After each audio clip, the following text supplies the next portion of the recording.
तुम्हारे क्लास नहीं होता तो क्लास इतने होगा, वो अभी हो रहा है तो भागल चलते हो। जो नहीं होता तो बेचैन कर रहता था कि इतने देर होगा सर, अब हो रहा है तो भागल चल रहा है। मुझे तो खोज रहता है कि एक दिन तो भागल चलोगे, दिन हम धरेंगे। मेरा माथा खाया था, देख रहा कैसे हम खा रहे हैं। इन लोग का 1 घंटे क्लास होता था सर, ऐसे हम अच्छा ठीक है, मौका आएगा मेरा भी। तो जौन दिन नागा मारेगा तो हम याद रखेंगे कौन मेरा माथा खाया।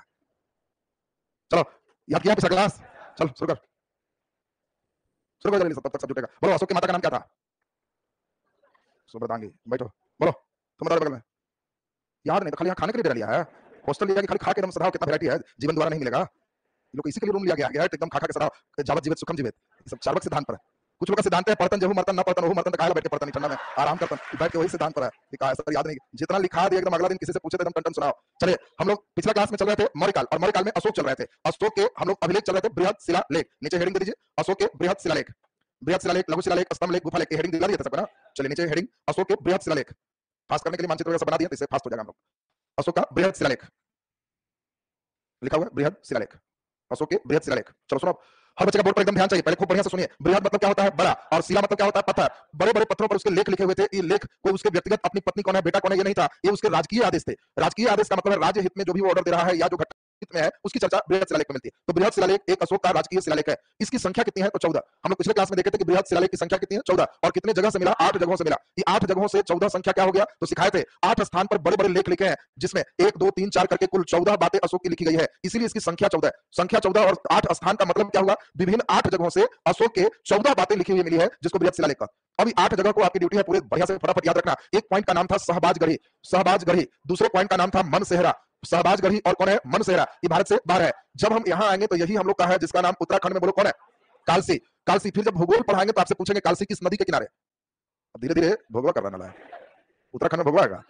तो सुनेगा ध्यान से। अभी हिस्ट्री पढ़ रहा, फिर हिस्ट्री ज्योग्राफी मिक्स करके हाइब्रिड क्वेश्चन चलता है, और हाइब्रिड क्वेश्चन में सबसे ज्यादा डर होता है डूबने, तो इसीलिए फिर दोनों स्टेप ठीक रहे। तो ये कालसी उत्तराखंड में है। गुजरात में एक जगह है गिरनार, और महाराष्ट्र में जगह है सोपारा। महाराष्ट्र का जगह कौन है? सोपारा। आंध्र प्रदेश में है एरारगुड्डी, एरारगुड्डी। और 2 जगह उड़ीसा में है, एक का नाम है धौली और एक का नाम है जोगड़। धौली और जोगड़ ये दोनों उड़ीसा में। यानी भारत के किस राज्य में सबसे अधिक बृहद शिलालेख मिले? उड़ीसा में। कलिंग में 2 मिले, बाकी सब जगह एक एक। किस राज्य में नहीं मिले हैं? तो आपको ध्यान रखना है कि सिर्फ उत्तराखंड, गुजरात, महाराष्ट्र, आंध्र प्रदेश और उड़ीसा, इतना राज्य छोड़ के किसी राज्य में बृहद शिलालेख नहीं। जो भी भारत में मिले हैं वो सभी ब्राह्मी लिपि में लिखे गए हैं। भारत में ध्यान रखना है, ब्रह्मा जी का नाम बस तार लगा दे, भारत तो कान्हा जी, ब्रह्मा जी, ब्राह्मी लिपि। भारत से बाहर जो है वो खरस्ती लिपि है। आपको समझाया था कि खरस्ती लिपि पर ईरानी प्रभाव, और इस लिपि को दाएं से बाएं लिखते हैं, जबकि ब्राह्मी लिपि बाएं से दाएं लिखते हैं। और इसीलिए क्वेश्चन पूछेगा कि अशोक का कौन सा शिलालेख ब्राह्मी में नहीं था? गिरनार, सोपारा, एरारगुड्डी, सहबाजगढ़ी।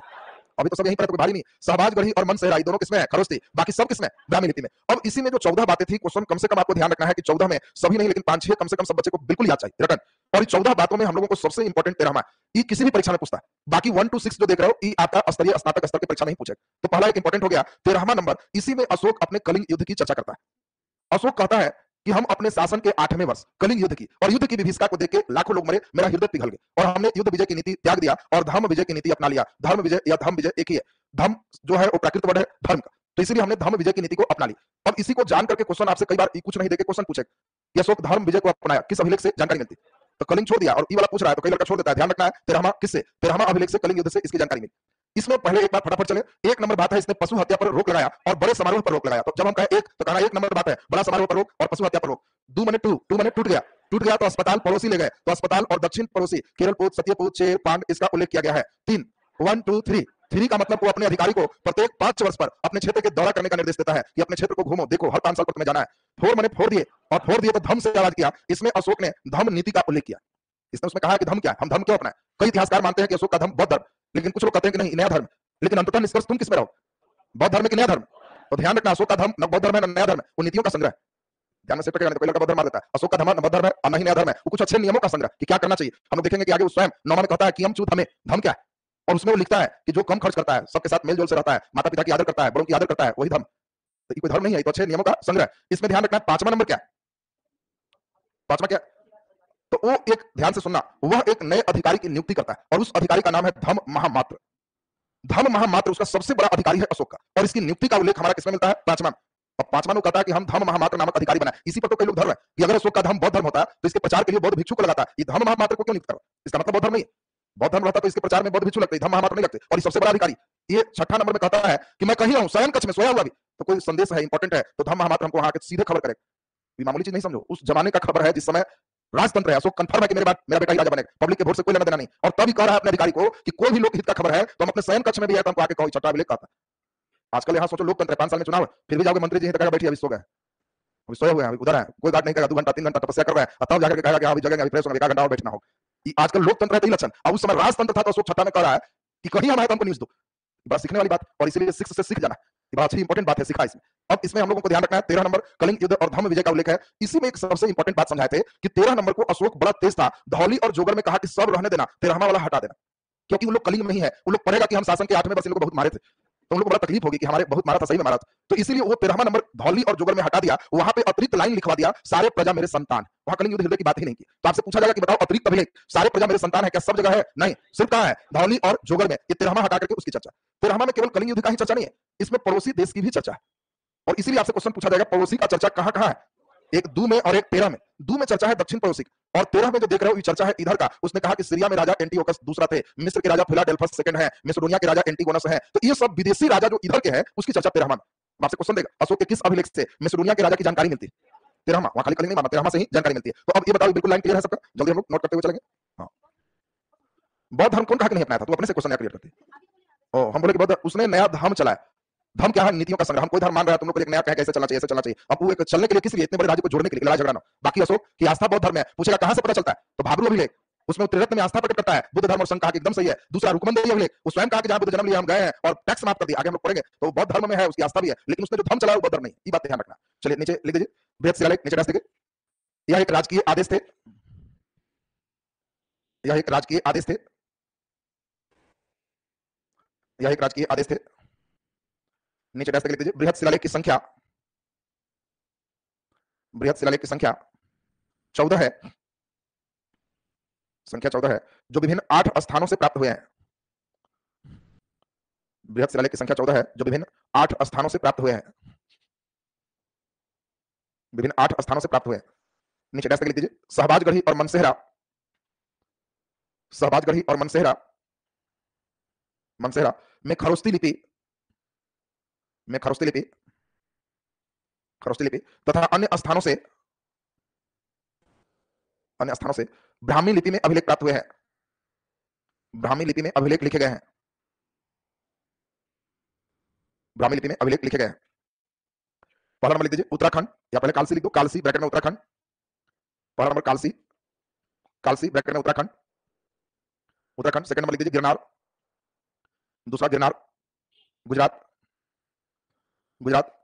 तीसरा लिख दीजिए सोपारा, सोपारा महाराष्ट्र, महाराष्ट्र। अगला लिख दीजिए एरारगुड्डी, एरारगुड्डी आंध्र प्रदेश, एरारगुड्डी आंध्र प्रदेश, एरारगुड्डी आंध्र प्रदेश। अगला लिख दीजिए धौली,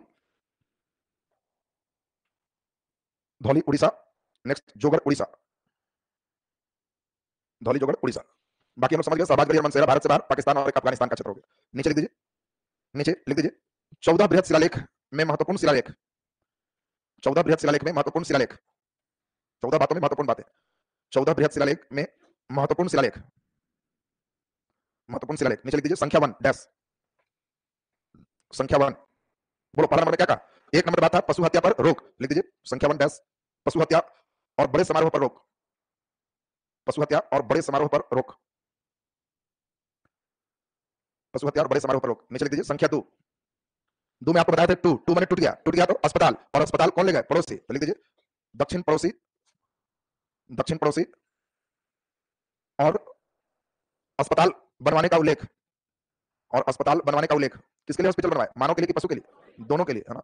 अस्पताल बनवाने का उल्लेख। चलिए नीचे लिख दो संख्या 3, संख्या 3 लिख दीजिए अधिकारियों को क्षेत्र में 5 साल पर दौरा करने का निर्देश, अधिकारियों को क्षेत्र में, अधिकारियों को क्षेत्र में 5 साल पर दौरा करने का निर्देश,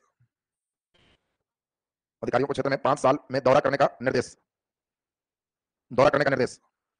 नीचे लिख दीजिए संख्या 4, 4 में आपको बताया था फोड़, अब फोड़ेगा तो धम से आवाज करेगा, धम नीति, धम नीति, धम नीति। चलिए नीचे लिख दीजिए संख्या 5, संख्या 5 धम महामात्र नामक अधिकारी की नियुक्ति का उल्लेख, धम महामात्र नामक, धम महामात्र नामक अधिकारी के, धम महामात्र नामक अधिकारी के नियुक्ति का उल्लेख, धम महामात्र नामक अधिकारी के नियुक्ति का उल्लेख, नियुक्ति का उल्लेख। चलिए नीचे लिख दो संख्या 6, संख्या 6 में हम लोग क्या देखें? किसी भी जगह पर है तो सूचना दे सकते हैं, तो लिख दीजिए संख्या 6, लिख दीजिए शयन कक्ष में होने पर भी शयन कक्ष में होने पर भी अधिकारियों को सूचना देने का निर्देश। शयन कक्ष में होने पर भी अधिकारियों को सूचना देने का निर्देश। चलिए डबल स्टार लगा दीजिए। सबसे इंपॉर्टेंट संख्या 13, बाकी 7 8 सब धम यात्रा का उल्लेख है। नीचे लिख दीजिए संख्या 13, सबसे इंपॉर्टेंट हो गया। संख्या 13 लिख दीजिए। शासन के 8वें वर्ष, शासन के 8वें वर्ष, शासन के 8वें वर्ष कलिंग युद्ध करने का निर्देश, कलिंग युद्ध करने का उल्लेख, कलिंग युद्ध करने का उल्लेख तथा तथा भेरी घोष के स्थान पर, भेरी घोष के स्थान पर धम घोष, धम घोष अपनाने की जानकारी। भेरी घोष के स्थान पर, भेरी घोष समझते हो? नहीं समझता? पहले लड़ाई चलता था तो पहले भेरी बजती थी जिसको रणभेरी कहते थे। वो बज गया रणभेरी तब लड़ाई शुरू होता था। तो अभी कहा गया वो भेरी नहीं बजेगा, भेरी घोष खत्म, अब बजेगा धम घोष। तो भेरी घोष समझ में आया? इनके परीक्षा में देगा भेरी घोष का नीति अशोक ने त्याग किया, निम्नलिखित घटना। अब तुम कहेगा भेरी घोष ही कौन घोष? रणभेरी, लड़ाई छोड़ दिया, ये अशोक की अंतिम लड़ाई होगी। धम घोष नीति अपनाने का जानकारी, उसी में लिख दो। इस अभिलेख में, इस अभिलेख में उत्तर पश्चिम पड़ोसी शासकों का उल्लेख, उत्तर पश्चिम पड़ोसी शासकों का उल्लेख, उत्तर पश्चिम पड़ोसी शासकों का उल्लेख, उत्तर पश्चिम पड़ोसी शासकों का उल्लेख लिख दीजिए नीचे। पहला नंबर सीरिया के राजा, सीरिया के राजा एंटीओकस सेकेंड, सीरिया के राजा एंटीओकस सेकेंड, एंटीओकस सेकेंड। नीचे सेकेंड लिख दो। मिस्र के राजा, मिस्र के राजा Philadelphus second, Philadelphus second, Ptolemy Philadelphus था, फिलाडेल्फस सेकेंड। तथा मेसोडोनिया का राजा, तीसरा नंबर देखिए, मेसोडोनिया का राजा, मेसोडोनिया का राजा एंटीगोनस का उल्लेख, एंटीगोनस का उल्लेख, एंटीगोनस का उल्लेख। अब हमेशा ध्यान रखना दक्षिण पड़ोसी का उल्लेख कहां है? 2 में, जबकि उत्तर पश्चिम पड़ोसी का उल्लेख कहां है? तो 13 में। ये बिल्कुल दिमाग में आपका सेट चाहिए। ये थे बृहद शिलालेख। नीचे हेडिंग दो अशोक के लघु शिलालेख। क्वेश्चन कैसे पूछा? कलिंग युद्ध की जानकारी मिलती है शिलालेख संख्या 8 से 10 से 12 से 13 से 13 हो गए। बृहद नहीं दिया तो छिपा हुआ है, कलिंग युद्ध की जानकारी से बृहद से मिला 13 से। हाँ बोलिए। धम नीति सब में, खाली 4 नहीं है। 6 के बाद चलोगे 7 8 9 10 सब क्या है? सब तो सब धम है। 11 में भी कहता है धम क्या? धम पर इतना फोकस किया तब लोग कहा कि धम क्या? बौद्ध धर्म क्या? तो हुआ कि नहीं अधिकारी नहीं है, नहीं है, ठीक है ना? तो इसलिए नीचे बीच में छोड़ा सब धम ही है। चलिए हाँ 14 में कहता है कि कोई गलती लेखक से हुआ होगा तो क्षमा कर दीजिएगा। बस 14 में कोई बहुत विशेष बात नहीं है। तो कैसे होता है कि लिख दिया कि थोड़ा लेख कुछ त्रुटि हुआ होगा तो माफ कीजिएगा, बस वही वाला 14 है। तो 14 में इंपॉर्टेंट बात नहीं है, 13 इंपॉर्टेंट है। चलिए लघु शिलालेख का मतलब हम लोग समझे, ध्यान से सुनना। लघु मींस क्या होता है? छोटा। ये छोटे शिलालेख है और इस शिलालेख में पत्थर पर ही ये लघु स्तंभ लेख भी इसको कह सकते हैं। छोटा स्तंभ लेख है जो हम लोग अभी पढ़ेंगे, स्तंभ लेख संख्या 7। इसमें 7 नहीं है, एक ही लाइन लिखा, 2 ही लाइन लिखा, या पत्थर पर बहुत कम लिखा। तो लघु स्तंभ लेख और शिलालेख, यहां से क्वेश्चन रहने की पूरी संभावना। एक अभिलेख को कहते हैं रानी शिलालेख। अब रानी शिलालेख ये पत्थर पर ही है और ये स्तंभ पर है। और ये रानी शिलालेख कहते हैं कहां के? तो कौशाम्बी के शिलालेख। कौशाम्बी के पत्थर पर पूरे जगहों पर एक जगह अशोक की पत्नी के नाम का उल्लेख। तो आपको बताना है कि अशोक के किस पत्नी का नाम रानी अभिलेख में है। तो इस पत्नी का नाम है कारूबाकी। अशोक के बेटा बेटी भी कई है, लेकिन एक का नाम इस रानी अभिलेख में है। उस बेटे का नाम क्या है? तो इस बेटा का नाम है तीवर। इसमें लिखा हुआ है कि तीवर की माता कारूबाकी है, दोनों एक में निकल गए। तो इससे पता चलता है कि अशोक की पत्नी एक कारूबाकी थी और अशोक का एक बेटा कौन था? तीवर था। ये कहां से मालूम चला? रानी के शिलालेख से। रानी शिलालेख कहां है? कौशाम्बी। कौशाम्बी का मतलब प्रयागराज, इलाहाबाद। कौशाम्बी जब बोलेंगे तो उसमें प्रयागराज की बात है। तो कौशाम्बी शिलालेख प्रयागराज में अशोक की पत्नी कारूबाकी और बेटा कौन? तीवर। लेखक का भी एक नाम आया। कई बार होता है ना पेंटिंग करके आदमी को लेखक लिख देता है कि फलाना आर्ट, ऐसा तुमने डिजाइन देखा हो। तो इसमें भी एक लेखक का भी नाम आया। वो लेखक का नाम है चापड़। बात समझिए कि लिखने वाला कौन था? चापड़ था। तो खैर लेखक नहीं, लेकिन उसकी पत्नी बेटा ध्यान में सेट चाहिए। बहुत इंपॉर्टेंट। और सुनो, अशोक का हर अभिलेख एक ही भाषा में है, लेकिन कंधार अभिलेख इसका 2 भाषा। इसलिए एक अच्छा क्वेश्चन है कि अशोक का द्विभाषी अभिलेख कौन है? कंधार अभिलेख। कंधार अफगानिस्तान में, और उस हिस्से में ये डर था कि लोग किस भाषा को समझेंगे। तो अशोक ने दोनों भाषा लिखवा दी। खरस्ती लिपि में दोनों भाषा लिखी। एक भाषा वहां की थी जिसका नाम था अरामाइक, अरामाइक भाषा, और दूसरा यूनान की भाषा थी तो ग्रीक भाषा। और इसीलिए अरामाइक और ग्रीक डबल भाषा में अभिलेख कहां मिले? तो कंधार में। बाकी जितने भी मिले सब प्राकृत भाषा और ब्राह्मी लिपि। बात ध्यान रखेंगे, भारत में जो भी मिले उसकी भाषा क्या है? प्राकृत है, लिपि क्या है? ब्राह्मी है। लेकिन यहाँ कंधार में क्या मिला? अरामाइक और ग्रीक, लिपि क्या है? खरस्ती। बहुत इंपॉर्टेंट भाब्रू अभिलेख, आपको बताया था कि राजस्थान में है। और इसी में अशोक कहता है कि मैं त्रिरत्न में आस्था व्यक्त करता हूं। बौद्ध धर्म के त्रिरत्न बुद्ध, धर्म और शन, उसमें अशोक आस्था व्यक्त किया। तो बड़ा अच्छा प्रश्न है कि अशोक किस अभिलेख में त्रिरत्न में आस्था प्रकट करता है? भाब्रू का अभिलेख। और इसी में वह स्वयं को मगधा धिराज कहता है मैं मगध का धिराज हूं। ये भाब्रू अभिलेख है।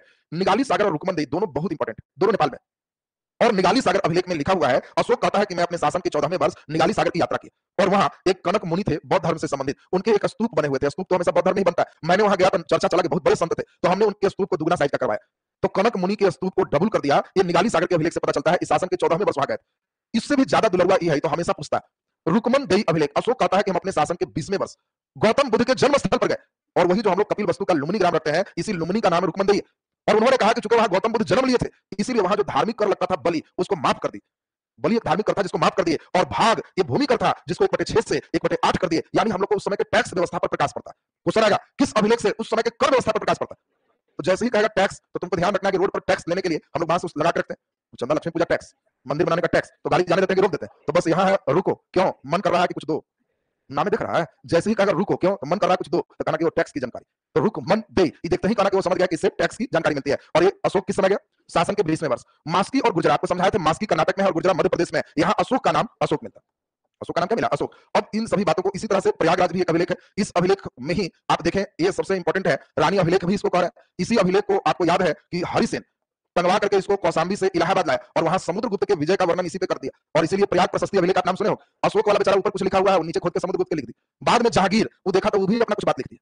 तो इसीलिए आपको ध्यान रखना है कि इसमें जहांगीर की भी बात है, समुद्रगुप्त की भी बात है और अशोक की भी बात है। ये ट्रिपल प्रयागराज अभिलेख चलता है। तो जल्दी से इसमें तीनों बात फटाफट लिख दें, तो ये हम लोग का पूरे स्टेप क्लियर हो जाएगा। नीचे लिख दीजिए लघु शिलालेख ऑब्लिक लघु स्तंभलेख, लघु शिलालेख ऑब्लिक लघु स्तंभलेख, लघु स्तंभलेख। चलिए नीचे लिख दीजिए पहला रानी शिलालेख, रानी शिलालेख, रानी शिलालेख डैश तक लिख दीजिए कौशाम्बी, कौशाम्बी ब्रैकेट में प्रयागराज, कौशाम्बी ब्रैकेट में प्रयागराज, कॉमा देकर लिख दीजिए अशोक की पत्नी कारुबाकी, अशोक की पत्नी कारुबाकी और बेटा तीवर का उल्लेख, पत्नी कारुबाकी और बेटा तीवर का उल्लेख, बेटा तीवर का उल्लेख, तीवर का उल्लेख। दूसरा नंबर लिखो कंधार अभिलेख, दूसरा कंधार अभिलेख, इसमें स्टार लगा देना, कंधार इंपॉर्टेंट है। कंधार अभिलेख, कंधार अभिलेख डैश तक लिख दीजिए द्विभाषी अभिलेख, डबल भाषा में है, द्विभाषी अभिलेख, द्विभाषी अभिलेख ब्रैकेट में कर लो अरामाइक और ग्रीक, अरामाइक और ग्रीक, अरामाइक और ग्रीक। चलिए लिख दीजिए भाब्रू अभिलेख, भाब्रू अभिलेख डैश तक राजस्थान, राजस्थान, कॉमा देकर लिख दीजिए त्रिरत्न में आस्था, इसको अंडरलाइन कर देना, बहुत इंपॉर्टेंट है। त्रिरत्न में आस्था, त्रिरत्न में आस्था, कॉमा स्वयं को मगधाधिराज, स्वयं को मगधाधिराज, मगधाधिराज। नीचे लिखो निगाली सागर अभिलेख, निगाली सागर अभिलेख, निगाली सागर अभिलेख बोलो कहां है? नेपाल। निगाली सागर अभिलेख डैश देखिए नेपाल, कॉमा देखिए शासन के 14वें वर्ष यात्रा, शासन की 14वें वर्ष यात्रा, 14वें वर्ष यात्रा, कनक मुनि के स्तूप को दुगना, कनक मुनि के स्तूप को दुगना कराया, कनक मुनि के स्तूप को दुगना कराया, कनक मुनि के स्तूप को दुगना कराया। चलिए नीचे लिख दो रुकमन देई अभिलेख, डबल स्टार लगा दो, बहुत इंपॉर्टेंट है। रुकमन देई अभिलेख, रुको क्यों? मन कर रहा है कुछ दो, रुकमन देई, ध्यान रखना टैक्स से संबंधित। रुकमन देई अभिलेख डैश तक लिख दीजिए नेपाल बुद्ध का जन्मस्थल लुम्बिनी, नेपाल बुद्ध का जन्मस्थल लुम्बिनी, लुम्बिनी, कॉमा अशोक शासन के 20वें वर्ष गया, अशोक शासन के 20वें वर्ष गया,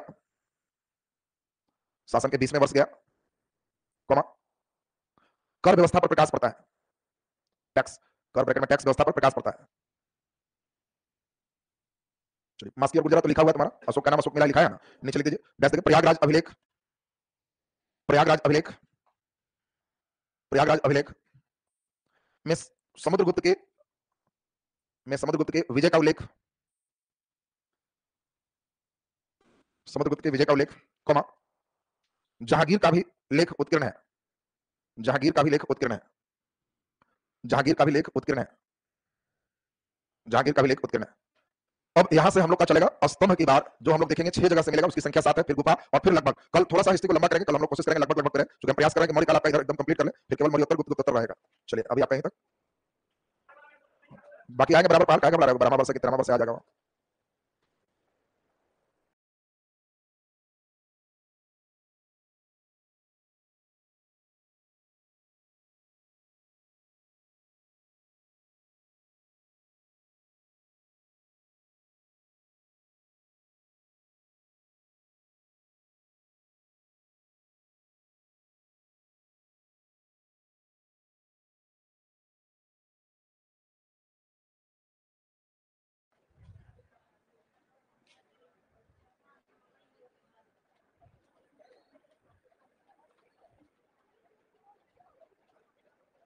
अभी है रहने दो।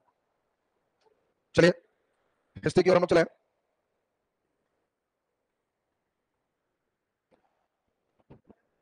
दरोगा मेंस कौन कौन लिख रहा है? हाथ उठाओ, तुम्हारा क्या हुआ? हुआ नहीं तुम्हारा पीछे नहीं, तुम्हारा लिख रहा है। चलिए बहुत सुंदर। दरोगा में कुल ऑनलाइन ऑफलाइन मिला के लगभग 500 बच्चे अभी तक रिजल्ट दे चुके हैं। 500 बच्चे का स्टूडेंट है दरोगा में आप लोग। तो इसलिए जो लोग इधर से कहीं ना कहीं एक बार मेहनत कर रहे हो तो तुम्हारा बना हुआ, तो इसलिए 500 स्टूडेंट जो है आपका जो है दरोगा में क्वालीफाई है यहाँ ऑफलाइन ऑनलाइन मिला करके क्लासेस में आपका। और इसमें कोशिश है फिर थोड़ा सा भी जोर लगाएंगे तो बहुत बढ़िया कर लेंगे। तो पॉलिटी वाले सर का था रूटीन यही कि 1 तारीख को इनको निकलना था और फिर उसमें दूसरे टीचर आते, लेकिन हमको रोक दिया कि नहीं पॉलिटी लगभग कर ही दीजिए, क्योंकि दरोगा वाला में टाइम नहीं है, फरवरी में उनके एग्जाम हो जाए। तो इसलिए हम उनके मेन भूमिका इधर आप लोग में थोड़ी से कम होंगे, और अभी पॉलिटी कंटिन्यूटी रहेगा हमारा, 1 घंटे क्लास कंटिन्यू करेंगे और बाकी एनसीईआरटी एक दिन अल्टरनेट पढ़ाएंगे। और दरोगा का जो मेन बच्चे की संख्या काफी है तो थोड़ा सा मेहनत कर दिया जाए। तो आप भी चाहोगे कि आपके बैच में स्टेज पूरा दरोगा से भरा रह जाए। ईबीएस से छोटा पड़े लोगों को आए तो लगे कि हाँ चलिए ये चीज है। ऐसे तो प्राय में जनरली अभी आ जाओ करके जनरली नौकरी करना नहीं चाहते, लेकिन अब जो आते हैं तो हमें लगेगा कि चलिए आप लोग के अंदर भी लगे कि वाह एकदम सामान्य थे कैसे करती। तो इसीलिए उसमें आपका उन लोगों के साथ, क्योंकि उन लोगों के मेंस बैच में मैथ भी आएगा, रीजनिंग भी आएगा, जीके जीएस भी आएगा, टाइम इतना कम है कि कोई जादू छड़ी से ही खत्म हो सकता है, पढ़ा करके तो नहीं हो, क्योंकि फरवरी के लास्ट वीक में परीक्षा करा ले लेंगे तो 20-22 की परीक्षा ले लेंगे, कतई संभव नहीं कि पूरा मैथ पूरा रीजनिंग फिर से पूरा इतिहास भूगोल कैसे हो सकता है। तो उसका एक शॉर्ट सीधा सिस्टम हमने निकाला है कि इसमें पूरा सारांश भाग सुनिए, क्वेश्चन प्रैक्टिस कीजिए और फुल सेट आपका जो है धीरे-धीरे 5 घंटे का क्लासेस चले और उसी अंदाज में उनका सोमवार से सारा सिस्टम उनका शेड्यूल सेट हो जाएगा। उधर वाले क्लास को सेट करवा रहे हैं, उसमें पता नहीं डिजिटल बोर्ड में कुछ खराबी लगता है उसमें आ गया, तो इसलिए उसका बोर्ड भी बदलवा रहे हैं, नया बोर्ड कर देते हैं। इस क्लासरूम के कैमरा को उधर शिफ्ट करेंगे, इसमें नया कैमरा लगवा देते हैं, ऑनलाइन वाले को थोड़ा सा क्वालिटी और बढ़ जाएगा। तो उसको एक जो है कल तक में हम सोच रहे हैं कि सारा सिस्टम आप लोग का थोड़ा अपडेट कर दिया जाए तो उसमें बढ़िया हो जाएगा। उसके बाद उनके रूटीन अलग हो जाएंगे, जिनको दरोगा मेंस देना है 20 दिन एकदम एकांतवास और बढ़िया से बस ध्यान दे दीजिए। उसके बाद फिर हमारी भूमिका खत्म हो जाएगी, तो फील्ड भूमिका खूब सवेरे खाओ, 1 किलो दूध करो, 1.5 किलो बचाओ और खूब दौड़ के फिर ठीक करो, फिर यही चीज अंतिम में बचेगा। तो इसलिए दौड़ नहीं होता तो हमसे आके मिलना, फिर अलग से फिर अशुद्धि डोपिंग करवाएंगे तो फिर उससे फिर दौड़ लेगा, फिर दौड़ तो छटना नहीं है, वो तो हो ही जाएगा। उसमें कोई बहुत बड़ी सिस्टम नहीं है। तो इसमें मेन सिस्टम है, मेंस निकाल लेना, मेंस है तो फिर बाकी सब चीजें मेंस के बाद जो है उसमें ज्यादा समस्या नहीं आती। तो इसमें पीटी जिन लोगों का हो गया है, आज क्लास रखे हैं, लेकिन आज क्लास शॉर्ट ही है, बहुत बड़ा नहीं है, क्योंकि कल उन लोग का एक शेड्यूल पूरे बैठ के बनाया कि आगे क्या करें। सैटरडे संडे जनरली हमको आना नहीं रहता, नहीं आते आज, लेकिन पिछले 2 दिन क्लासेस आपका कैंसिल था, तो इसलिए हम देखेंगे उधर कैंसिल है तो कंपनसेशन में हम लोग सैटरडे संडे फिर नहीं देखेंगे, क्लास करते रहेंगे। और तो फिर अंतिम में 4 घंटे 5 घंटे नॉन स्टॉप हम भी थकेंगे और तुमको भी थका ही देंगे, समझ रहे हो। तो इसलिए हम चाह रहे हैं कि नहीं सब चीज एकदम व्यवस्थित चलते जाए तो सही है। ये बैच ऐसे सही चल रहा है, तब परेशान होने का हमको आवश्यकता है नहीं। अभी 20 तक के लगभग फरवरी तक दरोगा में ज्यादा ध्यान देंगे, आप लोगों को क्लास बंद नहीं होगा, पॉलिटी खत्म करवा देंगे, बीच में केमिस्ट्री एक विषय आपका ऐड करवाएं, तो एक विषय केमिस्ट्री हो जाएगा, हमारा 1 घंटे अपना चलते रहेगा। फिर उसके बाद जैसे उस चले जाएंगे पॉलिटी लगभग लगभग करके, तब उसमें करंट अफेयर और बायोलॉजी 2 सेक्शन फिर पढ़वा देंगे। तो इसलिए उस सीरीज वाइज बढ़ते चला जाएगा। तो उसके बाद जब होगा कोई लगेगा कि विषय फिजिक्स मेरा खत्म पड़ा है, तब फिर आपका पॉलिटी इकोनॉमी टीचर फिर करेंगे, इकोनॉमी कर लेंगे। ज्योग्राफी के लिए पहले हिस्ट्री खत्म हो जाएगा, तब एनसीईआरटी 6 टू 12 पहले हम पढ़ा लेंगे, तब दिल्ली के टीचर से फिर करें। उनसे नहीं भी करोगे तो 6 टू 12 जितना ज्योग्राफी पाएंगे उससे बीपीएससी बन जाएगा। मतलब इच्छा है कि ना यूपीएससी लेवल जाए तो टीचर फिर आएंगे, बीपीएससी के जितने ज्योग्राफी हम अपने एनसीईआरटी कोर्स में उसको कवर कर देंगे, इसलिए उतना हो जाएगा। तो उसी अंदाज में सारा सिस्टम आपका चलेगा। 20 के बाद फिर हमारा रूटीन इस बैच में बढ़ जाएगा, फिर आपका बाकी टीचर को कम करेंगे, हम 3 घंटे आपके साथ रहेंगे, लेकिन अभी आप लोग में थोड़ा कम क्लासेस होगा सोमवार से, कारण है हम अपनी ऊर्जा को दरोगा मेंस में लगाएं। तो इसलिए क्लासेस आपका बंद नहीं रहेगा, जैसे चल रहा सब चलते रहेगा, केवल हमारी घंटी 1 घंटे पे सीमित हो जाएगा, या तो फिजिक्स या इतिहास, हमको लगता है फिजिक्स ही निकालते चले जाते हैं, ठीक है ना। उसके बाद इतिहास फिर दोबारा अपना चलते रहेगा। चलिए तो इसमें ध्यान दें, सभी लोग बढ़िया से समझे, ध्यान से समझिए। पिछले क्लास में हिस्ट्री जो आप लोग का चल रहा था, तो उसमें हम लोग जो चल रहे थे बृहद शिलालेख, आपको याद है अशोक के 14 बृहद शिलालेख जो विभिन्न कितने स्थान से मिले, 8 स्थान। 8वां स्थान आपको याद होगा सहबाजगढ़ी, मनसेरा, कालसी, गिरनार, शोपारा, एरारगुडी, धौली और जोगल। 8वां स्थान याद है ना सबको। इसमें हम लोग देखे थे शिलालेख संख्या 1 में क्या है, पशु हत्या पर रोक और बड़े समारोह पर रोक। 2 में क्या है, तो अस्पताल और पड़ोसी राज्य का उल्लेख है कि हमारा दक्षिण पड़ोसी कौन है। 3 में क्या है, प्रत्येक 5 साल पर यात्रा करना, दौरा करना। 4 में क्या है, धम्म नीति का उल्लेख है। 5 में क्या है, धम्म महामात्र नामक नए अधिकारी की चर्चा है कि हम उसकी नियुक्ति किए हैं। 6 में क्या है, कहीं भी हम रहे, हम शयन कक्ष में भी रहे तो अधिकारी हम तक आके अपनी बातें कर सकता है। सबसे इंपॉर्टेंट हमारा शिलालेख संख्या कितने हैं, 13, क्योंकि 13 में क्या मिलता है, कलिंग युद्ध की जानकारी मिलता है। अशोक स्वयं कहता है कि अपने शासन के कितने वर्ष, 8वें वर्ष अशोक राजा का बनता है 269 ईस्वी पूर्व में, और शासन के 8वें वर्ष का मतलब 261 ईस्वी पूर्व में अशोक ने कलिंग युद्ध किया। और उस कलिंग युद्ध में उसने कहा कि मेरा हृदय पिघल गया, बहुत लोग को मारे। ये 13वां नंबर चेंज हो जाता है कहां, धौली और जोगल। वहां क्या लिखे, सारे प्रजा हमारे संतान है, उसको अतिरिक्त अभिलेख के नाम से हम लोग जानते हैं। ये तो हमको लगता है पूरा लिखा चुके हैं। इसके बाद आपको पिछले क्लास में लघु शिलालेख भी लिखा है, रानी लघु शिलालेख कौशाम्बी से है, जिसमें अशोक की पत्नी कालवा की बेटा तीवर का उल्लेख है। कंधार एकमात्र जगह है जहां 2 भाषा में अभिलेख है, अरामाइक और यूनान। भागरू में अशोक ने बौद्ध धर्म के त्रिरत्न बुद्ध धर्म और संघ में आस्था व्यक्त किया है और स्वयं को मगधाधिराज कहा है। निगाली सागर में उसने कहा कि हम अपने शासन के कितने साल, 14वें साल इसकी यात्रा की है और वहां कनक मुनि के स्तूप को दुगना करवाए हैं। रुकमंदी सबसे इंपॉर्टेंट है, दोनों नेपाल का अभिलेख है। इसमें वह अपने शासन के 20वें वर्ष गया और कहा कि यहाँ बुद्ध का जन्म स्थल, यानी लुम्बिनी जो ग्राम है उसी का नाम क्या है, रुकमंदी। इसने बलि नामक धार्मिक कर को माफ कर दिया और भाग नामक टैक्सेशन को 1/6 से 1/8 कर दिया, यानी टैक्स व्यवस्था पर प्रकाश किससे पड़ता है, रुकमंदी अभिलेख से। गुर्जरा और मास्की 2 अभिलेख ऐसे हैं जिसमें अशोक का नाम अशोक मिलता है, बाकी सभी अभिलेख में इसका नाम देवानाम पेय या पियदस्सी मिलता है। प्रयागराज अभिलेख इसमें बताए थे समुद्रगुप्त के विजय का भी उल्लेख है और मुगल बादशाह जहांगीर का अभिलेख इस पर उत्कीर्ण है। याद है ना सबको, यहां तक हमको लगता है लिखा चुके थे। अब हम लोग आज के क्लास में चलेंगे बृहद अस्तंभ लेख की बात। नीचे लिख दीजिए अस्तंभ लेख, नीचे लिख दीजिए अशोक के बृहद अस्तंभ लेख, बृहद अस्तंभ लेख, बृहद अस्तंभ लेख। चलिए सुनेंगे, हम चाहते हैं हर बच्चे खूब बढ़िया से सुने, ध्यान दीजिए। अशोक ने क्या किया, अशोक अपना दिमाग लगाया कि हमको अपनी बात जनता तक पहुंचानी है, तो इस बात को पहुंचाने के लिए हम किस तरह का साधन लें। तो उसने क्या किया कि जहां पे पहाड़ था उस पहाड़ में बातों को खुदवा दी, जहां पर पहाड़ नहीं थे तो उसने क्या किया कि वहां पे स्तंभ लगा दी।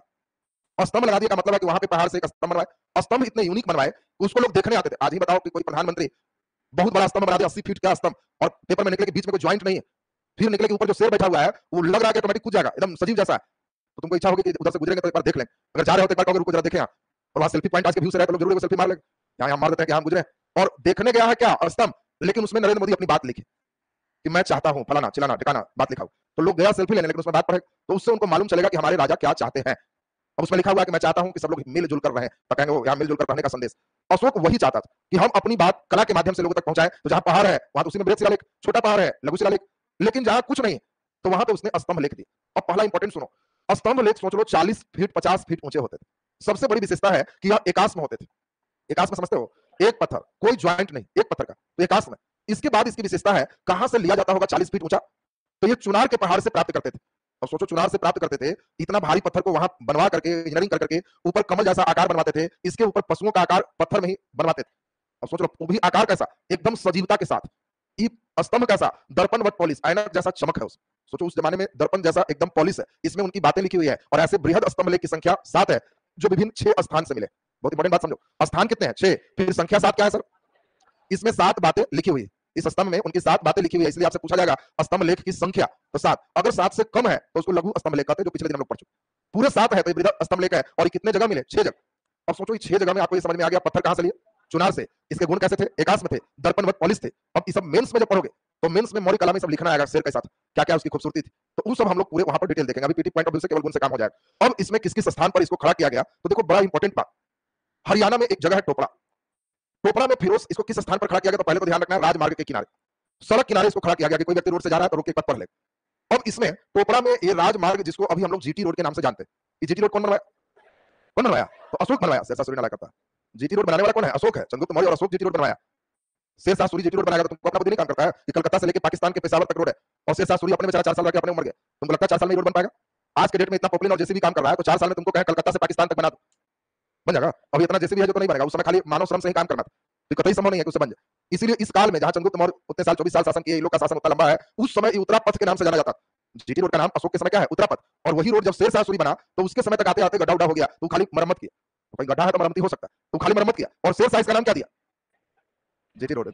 सड़के आजम, आजम माने प्रधान होता है, शहीद आजम, शहीदों में प्रधान, सड़के आजम, सड़कों में प्रधान। फिर अंग्रेज फिर जाकर के इसको फिर मरम्मत किया, तो कहा ये जीटी रोड है, ग्रैंड ट्रंक रोड। तो ये नहीं समझना है ऑकलैंड के समय जीटी रोड का नामकरण, तो ये नहीं समझना है कि जा ये जीटी रोड अंग्रेज दिया नाम, अंग्रेज का बना हुआ उत्तरा पथ मौर्य काल का ही। और इसी रोड के किनारे स्तंभ लेख गड़े गए थे हरियाणा। फिरोज शाह तुगलक जब गया तो देखा कि बड़ा सा रोड किनारे का स्तंभ गिरा हुआ है, साफ करवाया तो देखा कि क्या बढ़िया सीन एकदम बना हुआ है, पत्थर अच्छा है, कहा इसको ले चलो। 40 टन 50 टन वजनी था, हिलने का नाम ही नहीं, 50 टन कैसे हिले। और स्पेशल गाड़ी बनवाया गया, लगभग 80 चक्का उसमें थे, तब उसको लोड करवाया गया। उसमें कई हजारों मजदूर लग करके तब धक्का दे करके कहा कि दिल्ली ले आओ, दिल्ली लाया। दिल्ली में अपना जहां रहता था वहीं करवा दिया। अब इसके बाद हम लोग देखें कुछ दिनों के बाद फिर वो इधर जा रहा था, तो यूपी के मेरठ में फिर इसको वैसा ही मिल गया, तो कहा गुड, ये भी एकदम वही है, इसको भी दिल्ली ले चलो। तो फिरोज शाह तुगलक दोनों को दिल्ली लाया। दोनों को तुगलक ने, फिरोज शाह ने अपने जो रेसिडेंस वहां करवाया। बहुत कोशिश किया कि इसको पढ़े, लेकिन पढ़ नहीं पाए। तो पहला नंबर कहां था, टोपड़ा, दूसरा बोलो मेरठ, लेकिन ये दोनों गया कहां, दिल्ली। कौन ले गए थे, फिरोज शाह तुगलक उसको ले गए। तीसरा नंबर यही हम लोग देखे कि यहाँ पे प्रयागराज में तीसरा। और ध्यान से समझिए, 6 में 3 हो गया, पहला नंबर हो गया टोपड़ा, दूसरा मेरठ, तीसरा प्रयागराज। बाकी 3 बिहार में थे। सोचिए बिहार में 3 स्तंभ गड़े और तीनों ही चंपारण में रहे। एक का नाम बहुत इंपॉर्टेंट है जिसको हम लोग देखेंगे कि इसमें लौरिया अरेराज, लौरिया अरेराज। अब आपसे पूछे कि अरेराज पूर्वी चंपारण में है कि पश्चिमी चंपारण, तो आपको कहना है कि जी समझ गए, राज्य करना है तो पूरा ना करेंगे, थोड़ा सा करेंगे, राज करने का मतलब तो पूरा करेंगे, और इसलिए पूर्वी चंपारण। दिमाग में से करना नहीं, बहुत गड़बड़ करते हैं। जब कहेंगे लौरिया अरे राज तो कहना वो समझ गए अरे राज, तो राज करना, और राज करना है तो कहां हो गया, पूर्वी चंपारण। बाकी पश्चिमी चंपारण में है लौरिया नंदनगढ़, नंदनगढ़, और एक और है रामपुरवा, रामपुरवा। अब सारे बच्चे यहाँ पर बढ़िया से समझिए, फिरोज शाह तुगलक जब ले गया तो फिरोज शाह कोटला किला उसका है, दिल्ली में वहीं सेट किया। कहां कहां वाला, मेरठ वाला भी और टोपड़ा वाला भी। टोपड़ा कहां है, हरियाणा। रामपुरवा में बहुत ही सुंदर ऊपर में नटुआ बैल बैठाया गया था। नटुआ बैल, नटुआ बैल समझते हो, बैठा हुआ जिसको बसहा बैल कहते हो, बसहा बैल देखा है ना, तो बैठा हुआ एकदम सुंदर लग रहा है, सजीव है, उसकी आंखें समानुपातिक है जितना बड़ा चाहिए। कई कलाकार होते हैं आंख बड़ा कर दिया, टेढ़ा कर दिया, लेकिन एकदम सुंदर, इतना बढ़िया बनाया गया रामपुरवा में कि इस बैल को यहां से हम लोग उखाड़ के राष्ट्रपति भवन में भी लगाए। अभी रामपुरवा जाएंगे तो भेंट नहीं होगा बैल, बैल चला गया राष्ट्रपति भवन, वहां केवल उगड़ा हुआ। लौरिया नंदनगढ़ जो देख रहे हो, यहाँ मोर बड़ा सुंदर थे ऊपर। आपसे पूछा जाएगा मोर की आकृति कहां थी, लौरिया नंदनगढ़। रामपुरवा जो देख रहे हो इसमें बैल हो गए, और राज जो देख रहे हो इस पर शेर 2 पैर पर ऐसे खड़ा और बाकी बैठे हुए मुद्रा में, यहाँ पे बहुत बढ़िया सा शेर बैठा हुआ है। टोपड़ा मेरठ दोनों कहां चला गया, दिल्ली। दिल्ली में ठीक ठाक से रह रहा था, लेकिन अचानक हम लोग देखेंगे कि एक मुगल बादशाह थे, उसके समय बारूद खाना में आग लग गई और इतना धड़ाम धड़ूम हुआ आग के ब्लास्टिंग कि मेरठ वाला जो टुकड़ा था वो बेचारा 3-4 टुकड़ा में टूट गया। ये वाला टूट गया उस जगह पे मुगल बादशाह के समय। ये मेरठ वाला जो स्तंभ है वो टूट गया बारूद खाना में आग से। बाद में हम लोग फिर इसको जोड़ जाकर पेस्टिंग करके और लगाए हैं। यानी अभी हम लोग जाएंगे फिरोज शाह कोटला किला में तो दोनों वहां भेंट हो, लेकिन एक में 4 ज्वाइंट नजर आए। तो ज्वाइंट देख के नहीं समझना कि जाइए अशोक किस तरह से किया था, अशोक बेचारा सिंगल ही बनाया था, लेकिन बाद में इस तरह का करते करते विस्फोट के बाद फिर ज्वाइंट में तब्दील हो गया। तो ये आपका इंपॉर्टेंट आएगा कहां कहां थे, तो जल्दी से इसको लिख दीजिए फटाफट। बृहद स्तंभ लेख नीचे डैश करके लिख दीजिए, डैश करके। इसकी संख्या 7 है, इसकी संख्या 7 है, जो विभिन्न 6 स्थानों से प्राप्त हुए हैं। इसकी संख्या 7 है जो विभिन्न 6 स्थानों से प्राप्त हुए हैं, जो विभिन्न 6 स्थानों से प्राप्त हुए हैं।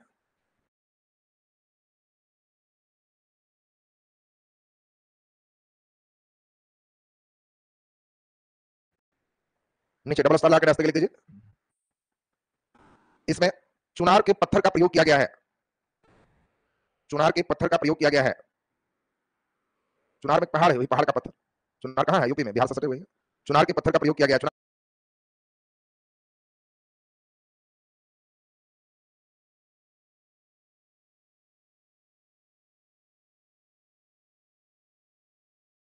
कहां है? यूपी। चुनार का किला बड़ा फेमस आएगा, जब मेडावल पढ़ोगे ना तो चुनार से सबसे बड़ा फेमस हुआ है। तो चुनार के पत्थर का प्रयोग किया गया। नीचे डैश लिख दीजिए। इसमें एकास्म पत्थर हैं जो 40 से 50 फीट ऊंचे हैं। इसमें एकास्म पत्थर हैं। एकास्म का मतलब एक ही पत्थर, कोई ज्वाइंट नहीं है। एकास्म पत्थर हैं जो 40 से 50 फीट ऊंचे हैं।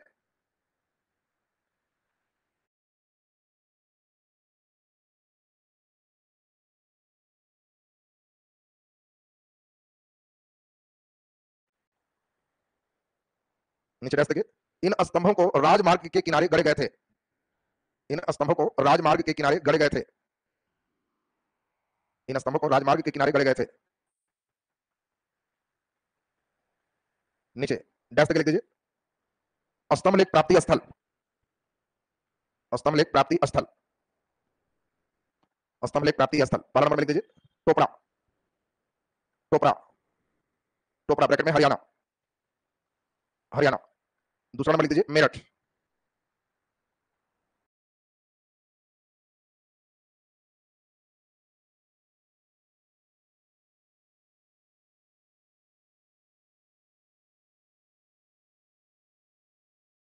मेरठ ब्रैकेट में उत्तर प्रदेश। तीसरा प्रयागराज। प्रयागराज उत्तर प्रदेश।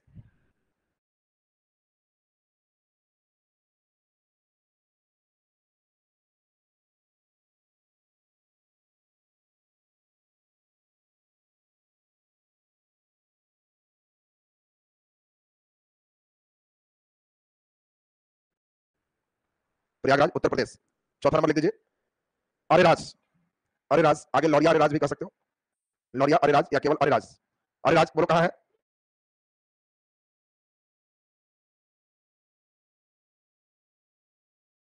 हाँ, राज करना है तो पूरा पूर्वी चंपारण। पूर्वी चंपारण। आगे लिख दीजिए लौरिया नंदनगढ़।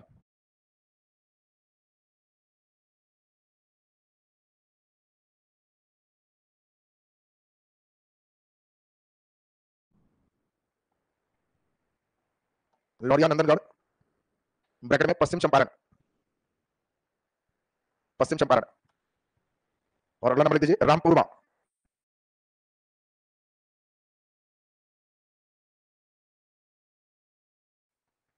रामपुरवा पश्चिम चंपारण।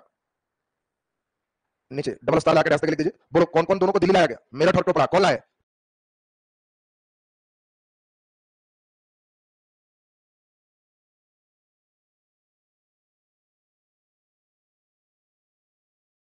फिरोज शाह तुगलक। डबल स्टार लाकर रास्ते लिख दीजिए। मेरठ और टोपरा के अशोक स्तंभ को, मेरठ और टोपरा के अशोक स्तंभ को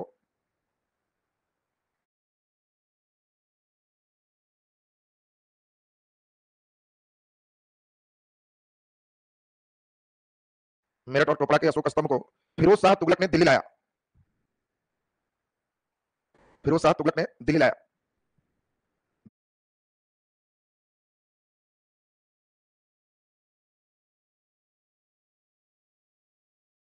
दिल्ली लाया। नीचे डैश लिख दीजिए रामपुरवा के अशोक स्तंभ पर, रामपुरवा के अशोक स्तंभ पर नटुआ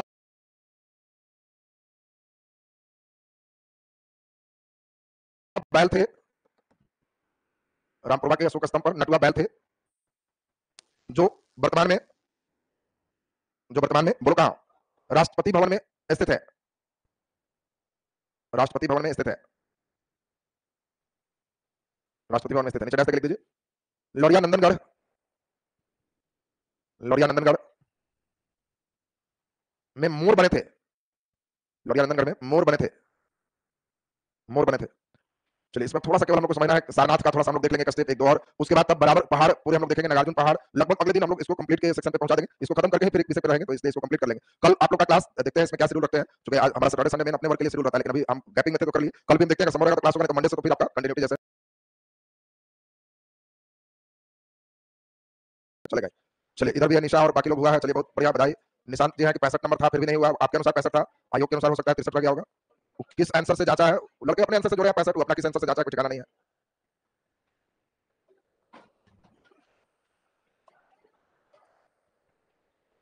वाह, कृतिका वर्मा का भी हुआ है, बहुत बढ़िया, गुड, बधाई। थोड़ा इधर कम अब एनर्जी, अब एनर्जी दरोगा में ज्यादा कर दीजिए।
प्रेजेंट चल रहा है, मैथ हो गया।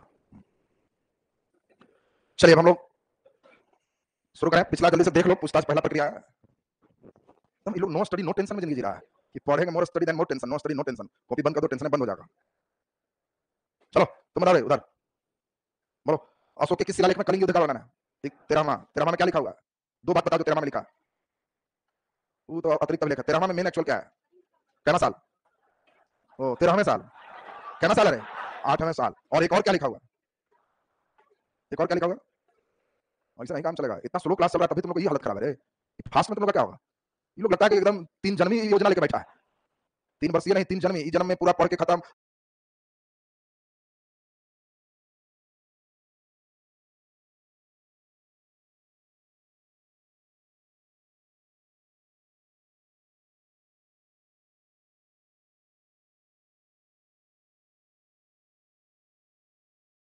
अगला जन्म याद करके उतना फिर जिंदा लेंगे, फिर उतना कहेंगे कितना था, फिर आगे बढ़ेंगे, तब 3-4 जन्म में फिर ये हो जाएगा। एकदम धुआं धुआं करो, जो क्लास हो गया एकदम टन टन चाहिए। तेरा में आपको बताए थे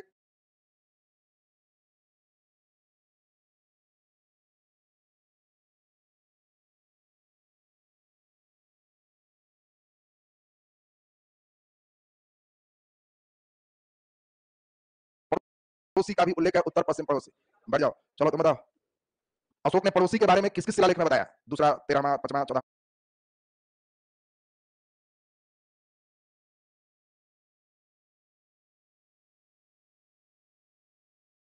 ऐसे करके बताओ। वो नहीं बोलो, पड़ोसी की चर्चा करना करना किया? 13वां में किया है। एक और 8वां चल रहा था दूसरा में, क्योंकि पड़ोसी टूटने के बाद ले गए थे।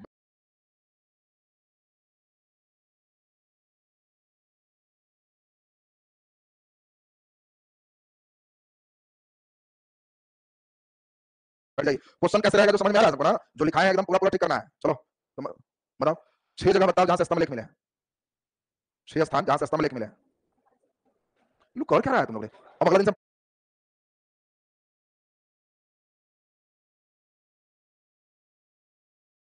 पानी लाएंगे ढकनी में और नाक से कहेंगे खींचो, यही बच रहा है। और क्या? तुम लोग को एक दिन इतना क्लास, उतना दिन बाद पूछ रहे हैं कि 6 जगह के नाम बताओ। ये लोग खाली जो है ना,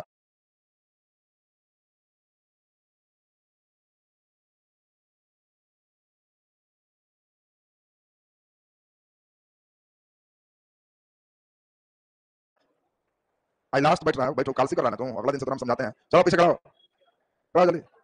तुम बताओ जल्दी से, अशोक ने त्रिरत्न में आस्था प्रकट किया है किस अभिलेख में? अशोक ने किस अभिलेख में त्रिरत्न में आस्था प्रकट किया?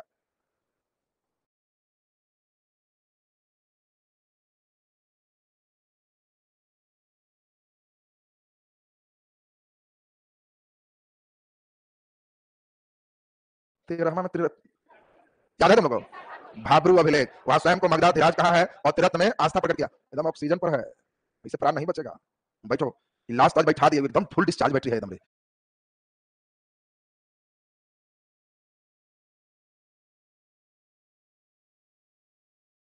लोग एकदम पढ़ाने के बाद ही हालत है, नहीं पढ़ने के बाद तो इनकी क्या हालत था? ये लोग पढ़ा दिए, इन लोग को लग रहा है कि कॉपी ले ले जाएंगे सर, कोई ना कोई बहाने हम कहीं खोस ही लेंगे। ये रहता तो भार कम है जितना कि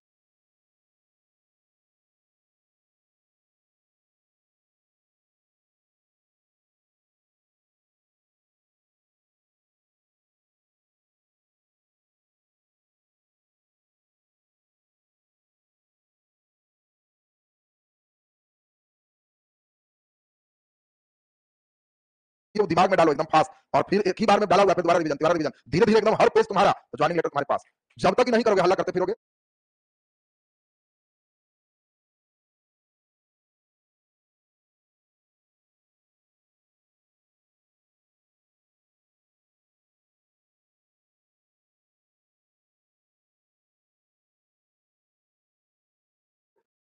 बहुत सेटिंग होता है, बहुत ही होता है, बहुत होता है, सब सीट पे बिक जाता है, तब तक हल्ला करते रहो। जिस दिन सब ठीक कर लोगे, कितनों बिक जाएगा, एक सीट रहेगा ना तो तुम्ही को मिलेगा। एक है ना जी, बस तैयारी करो।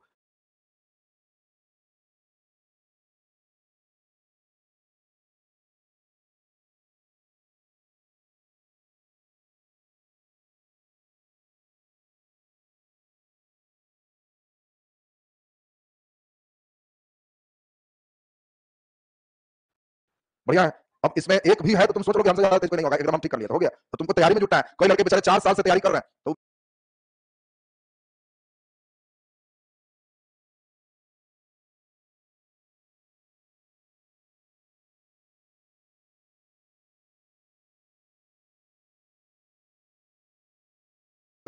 अरे अभी यहाँ पहुंचे और पीछे से कोई लड़का जस्ट अभी ग्रेजुएशन पार्ट 2 किया और रेस लगा दिया लंबा, निकल गए। मालूम चला इसको ज्वाइनिंग लेटर हो गया, कहा हम 6 साल से लगा लो तो पैदल चल रहा है, दौड़ के भाग गया।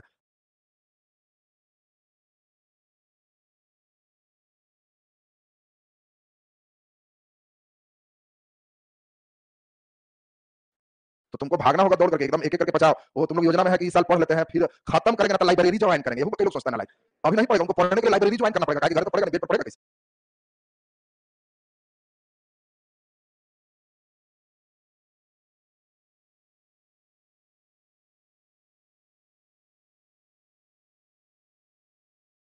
बेड पर पड़ेगा तो बेड रहेगा, टूट के खत्म हो जाएगा कि बाप रे हमारा सोने के लिए भगवान बनवाया था, पढ़ रहा। तो इसीलिए तो स्पेशल जगह जाएंगे तब तो याद करेंगे। कई लोग ये भी योजना में लगा हुआ होगा, हम समझ रहे हैं। कल से पूछताछ एकदम टाइट हो जाएगा, लक्षण बहुत खराब लक्षण तुम्हारा देख।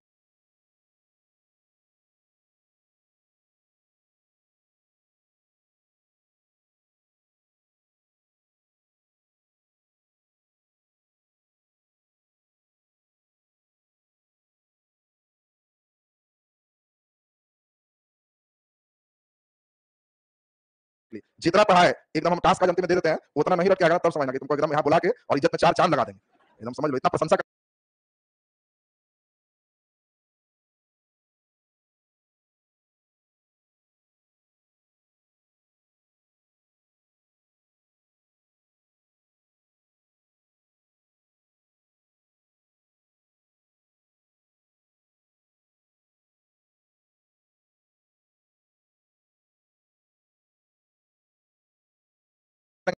लगेगा कि हाँ सर एकदम हमको एकदम हो ही गया है। हाँ, तुम लोग मेन आगे ऊपर वाला चावल चेक होता है सीधा कि नहीं, उन्हें तो तुम लोग बता दो, तुम लोग सीधी जाएगा, लड़का ना सब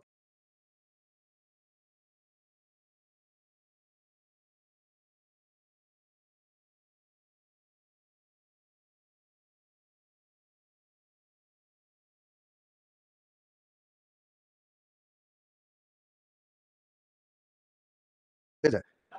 कई करे कि खाली लड़की लोग से पूछते हैं, सर उधर नहीं पूछ, तो ऊपर में देख लिया चावल ठीक सीज रहा है तो बस सब सीज रहा है। अरे तो पूरे नीचे से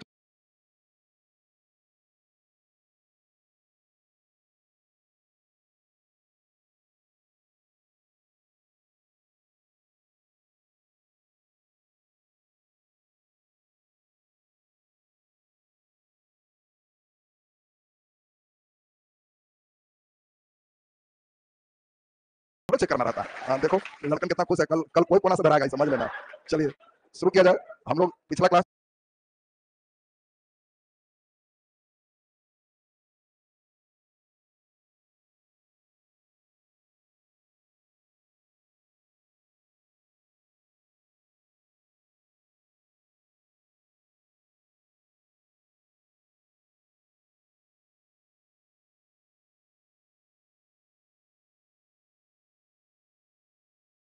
चल रहे थे, अशोक का बृहद शिलालेख हो गया था, स्तंभ लेख हो गया था, लघु शिलालेख हो गया था। आज पढ़ना था गुफा लेख, तो नीचे हेडिंग दे दीजिए गुफा लेख।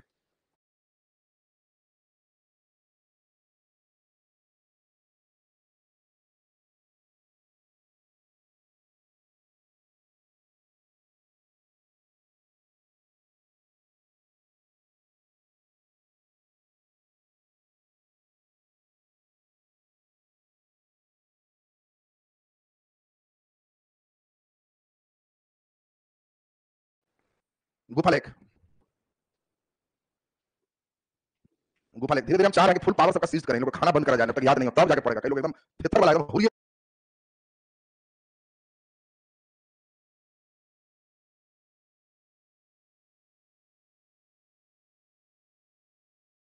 कस के तक हाँ अब चलेंगे, काहे एकदम सब टाइट के लिए हम नहीं पूछिए, चलो मस्ती में हम लोग कॉपी लिखते जाओ, फिर बाद में होगा ना, ये सब देखा जाएगा, तो सही होगा नहीं। इसलिए एकदम सिस्टमैटिक रहो, और इसीलिए हम धीरे धीरे सोच रहे हैं कि एकदम कंप्लीट एक हॉस्टल पेज हम धीरे धीरे हमारी योजना में चल रहा है, और इसलिए उम्मीद है कि इस साल काम भी लगा देंगे, अगले साल हो भी जाएगा। और ज्यादा दिन के लिए नहीं बुलाएंगे, बाकी सब चलते रहेगा, बस हमारे साथ 4 महीना रहना है। ज्यादा दिन रहेगा तो फिर कहेगा कि सर एकदम बाप रे माथा दर्द करवा दी, 2-4 रोग भी दे दी। 4 महीना रहेगा, ना कोई मोबाइल ना कोई सिस्टम, सब गायब। विशेष स्थिति आएगा तो हम अपने मोबाइल से गार्जियन को सूचना चला जाएगा, बाकी तुम्हारे पास कुछ नहीं चाहिए। और पूरा रूटीन सिर्फ हमारे अनुसार चले, नहीं याद करेगा तो पूछने के लिए भी हर 50 लड़के पर एक वार्डन होगा, उसकी ड्यूटी है पूछना, टेस्ट थर्मामीटर पढ़ाए, और फिर थर्मामीटर का मतलब सीधे आएगा, और जो सबसे कम नंबर लाया अलगे रूम, उसको तब तक पढ़वाते रहो जब तक याद नहीं हो रहा।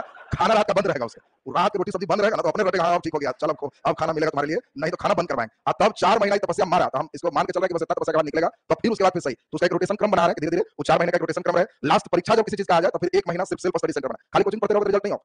सेल्फ स्टडी सबसे मेन चीज है, तो सब हो गया तो सबसे मेन दिक्कत यही है, सब खत्म कर देंगे, फिर कई लड़का नया टीचर के फेर में लग जाता है। टीचिंग नहीं है, खाली जागा हुआ करेगा तो टीचिंग है, तो खाली हुआ करेगा तो ट्यूशन करेगा, वहां टीचिंग होगी। तो तुमको सब जिस दिन खत्म हो गया, कंटेंट बन गया, हर विषय का नोट्स तैयार हो गया, तो अब तुमको कंसंट्रेशन कैंप में हिटलर जैसा खुद बैठना पड़े।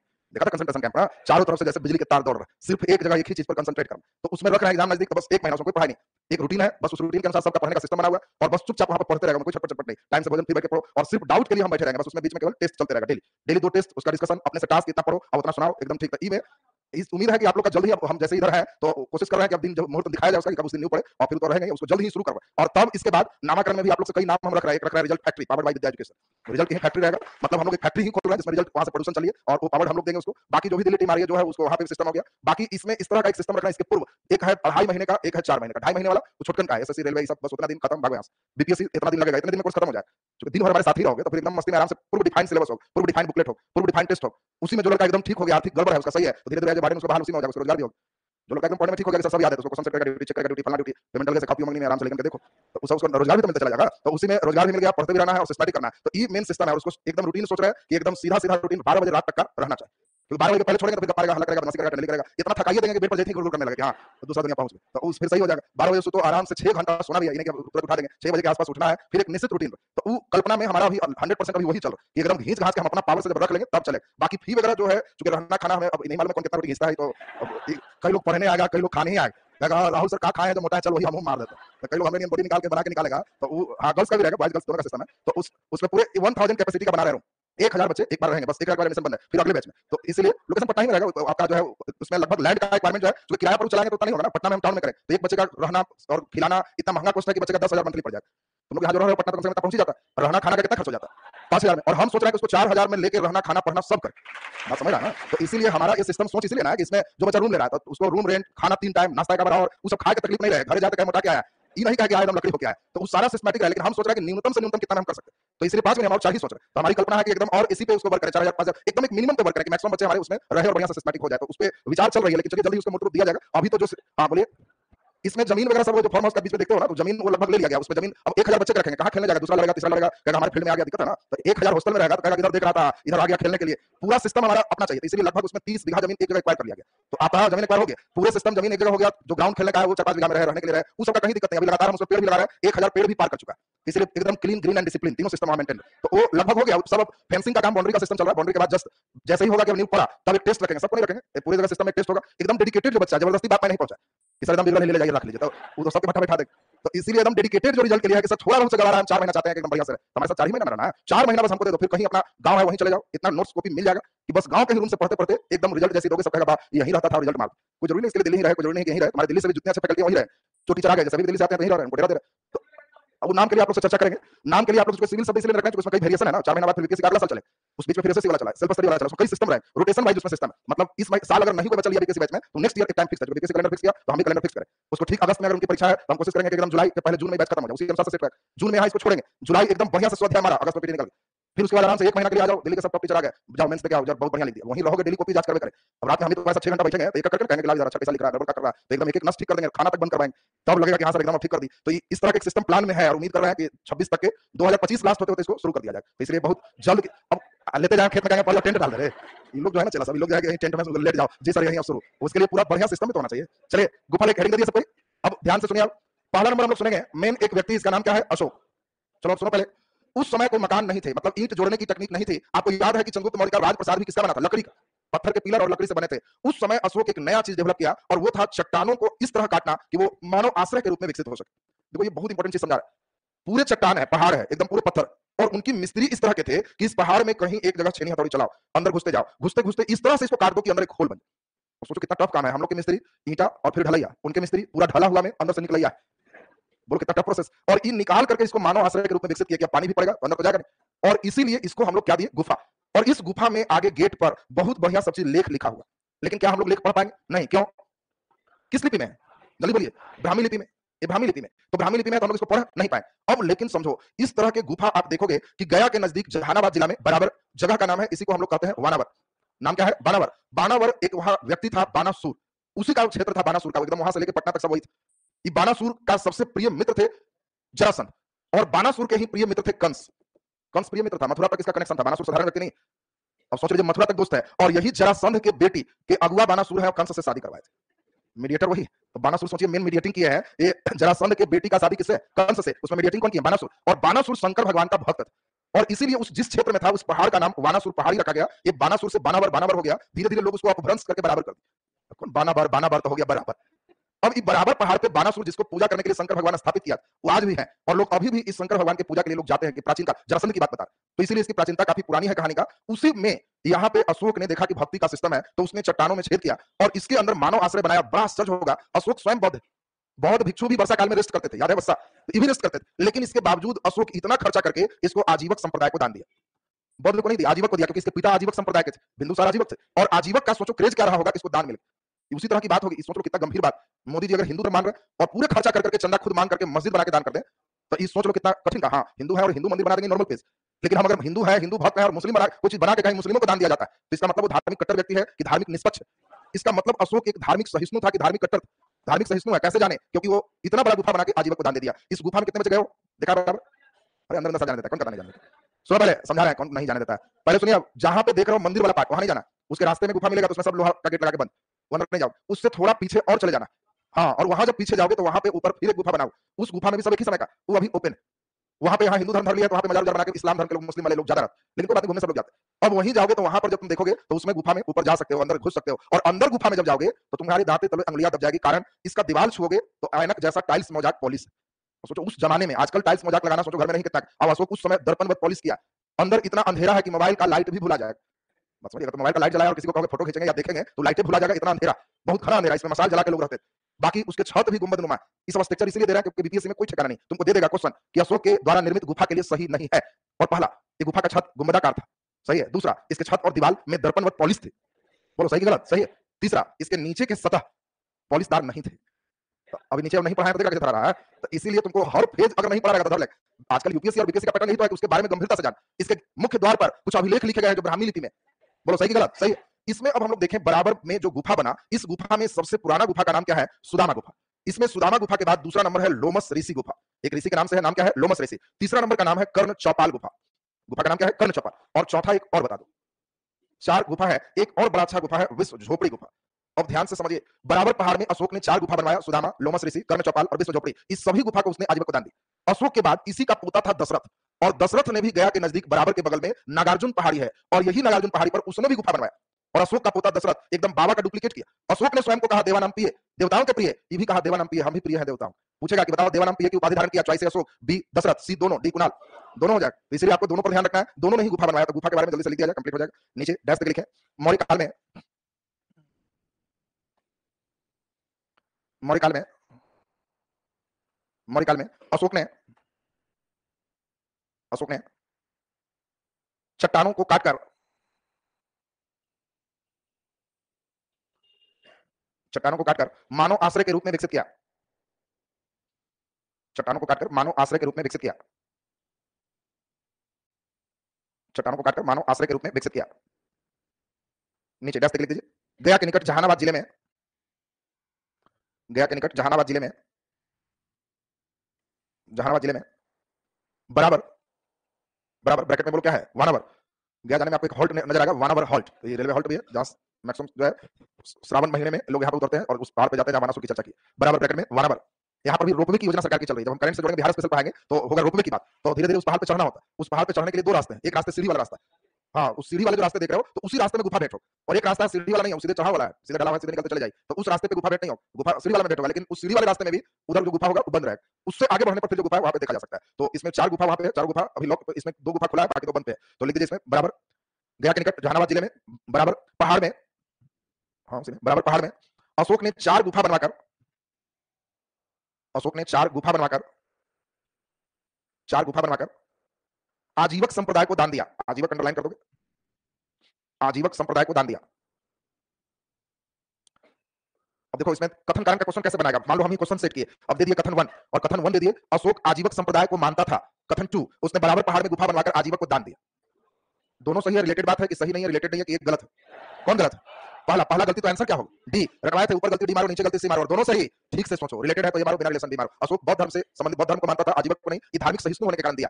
अब इसी क्वेश्चन को देगा कथन 1, अशोक बराबर पहाड़ में गुफा बनवाकर आजीवक धर्म को दान दिया। कथन 2, वह एक धार्मिक सहिष्णु व्यक्ति था।